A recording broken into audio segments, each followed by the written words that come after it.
Welcome to the perfect workflow. So in this video I will show you how good or bad the Blackbox is at looping.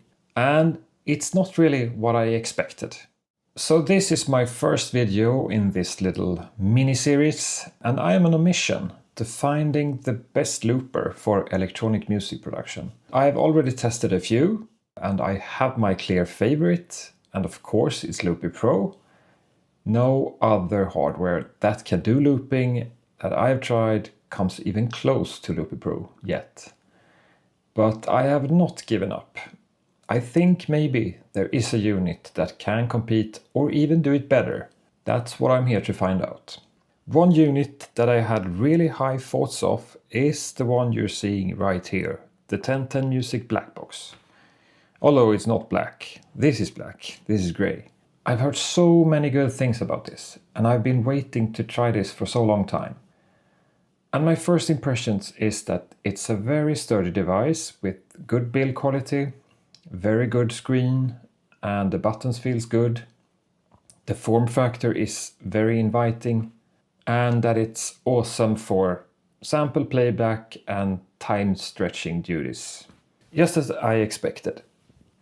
But right about here is where my impression starts to drop. There is something with the workflow that is not very intuitive, for me at least. So I will just show you some basic looping.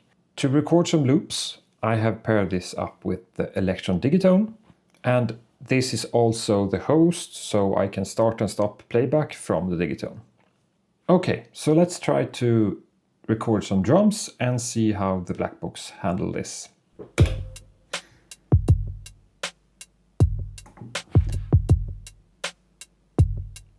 So now it's recording. Now it's done, and now you only hear the audio from the Blackbox. And here you can hear my first issue. Listen to the first transient of this drum pattern. There. It's totally cut off. You almost don't hear the hi-hat or the kick drum. So this is a common issue with looping. But I definitely thought that the Blackbox could handle this a lot better than this, because this is not usable for me. It sounds terrible, I think. Another little problem I have with the Blackbox is that I constantly start and stop playback from my host machine. And as of right now, if I try to start, it starts the playback, but the pad needs to be like toggled. So I need to toggle it. Okay. And then if I want to stop the playback, I stop it and it stops. But you need to stop it again here. So this is really frustrating that you have to go in and toggle these every time you start and stop. And if you have a lot of them, this will become very frustrating.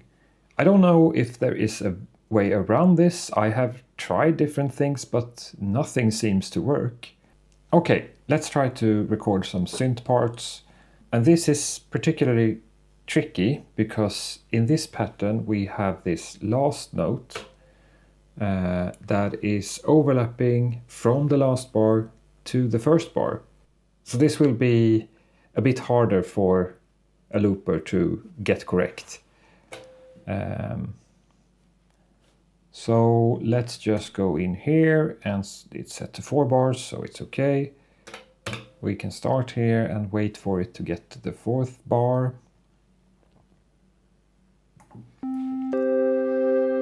So now it's recording.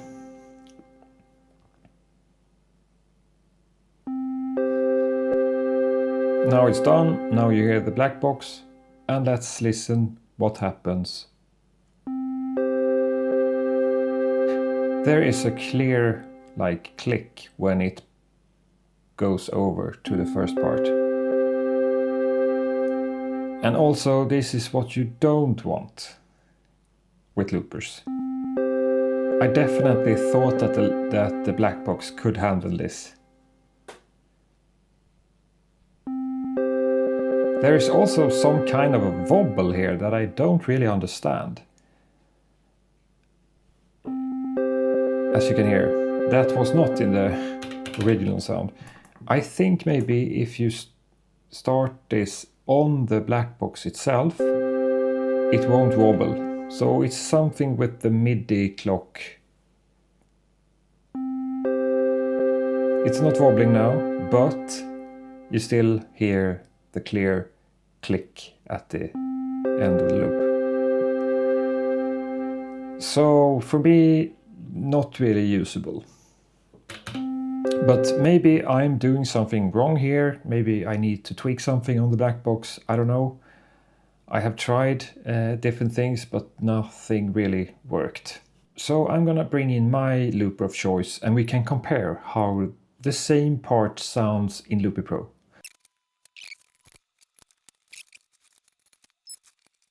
Okay, so now we have the iPad mini here and Loopy Pro running. So now we can try this troublesome synth part that the Blackbox struggle with and see how Loopy Pro handles it. So let's start playback here and a loop and just wait for it.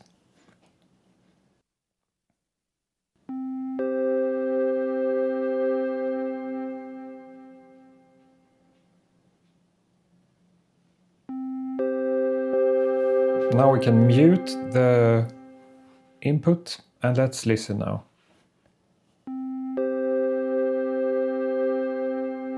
Oh, just wonderful. You can't notice where it changes. There's no clicks, it just handles it so smoothly, like magical.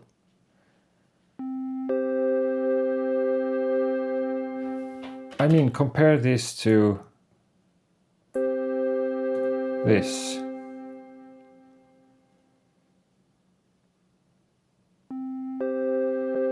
Yeah. And back to this.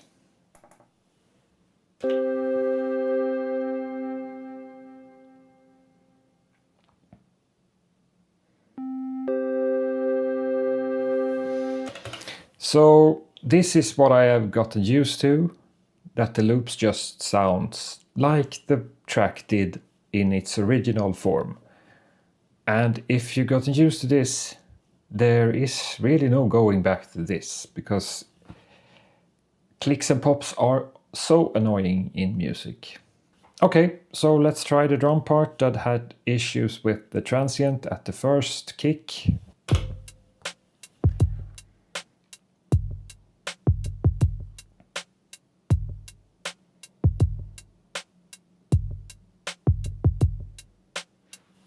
Mute it.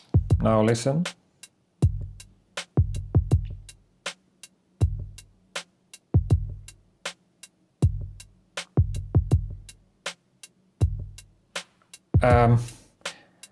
It sounds a lot better. Maybe it's not 100% perfect right at the crossover, but one thing you can do here is we have micro fade in, micro fade out, and that's mainly for synth sounds, maybe not for drums, so we can remove these and see if it improves.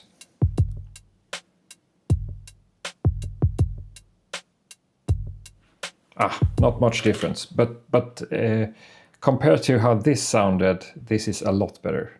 We can check that again. It's this one.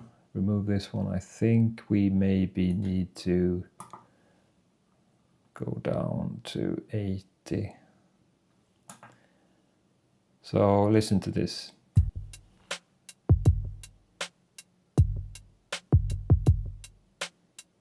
Yeah, that's not nice. And compared to this.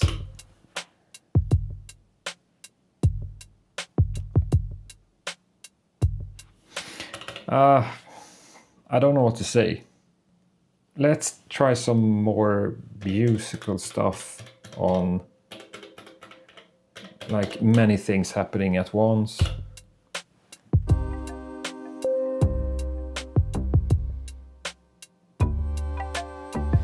So we need 4 bars.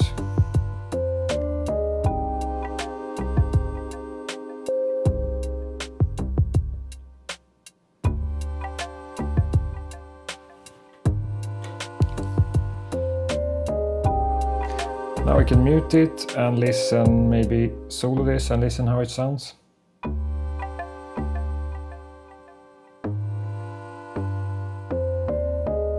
Oh, there is no pops or clicks.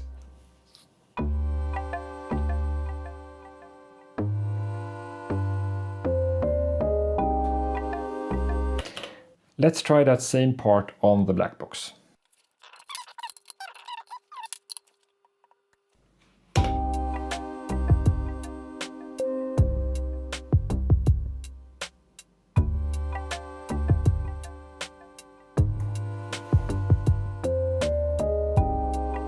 Now it's recording.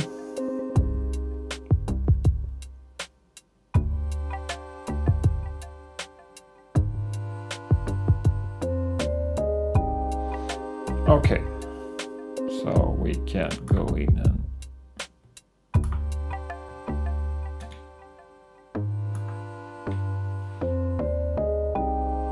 okay, so here it handled it perfectly. No pops and clicks.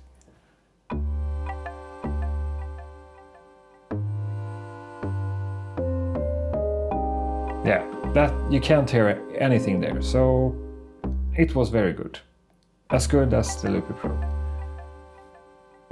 And this is what I expect it to sound like. So if it's a good looper, you should not be able to hear when the loop starts over. And it seems like the Blackbox can handle this in some cases, like the one I just recorded, but that it definitely struggles in some other parts. And this is a big surprise to me, actually. Maybe I had too high expectations on the Blackbox. So my final verdict for the Blackbox is that, to my surprise, it falls a bit short in terms of looping and general workflow. I'm so used to how Loopy Pro handles it, and this is not even in the same league as of right now. And it's really not adding anything extra, except for maybe the physical buttons. However, I've only used the Blackbox for a couple of days, and I may have missed something, some settings that will improve this, I don't know. If this is the case, I will make a new video. And maybe you are asking yourself, if you like Loopy Pro this much, why search for another unit? Yeah, that's a good question. That's the thing with the iPad and its ecosystem.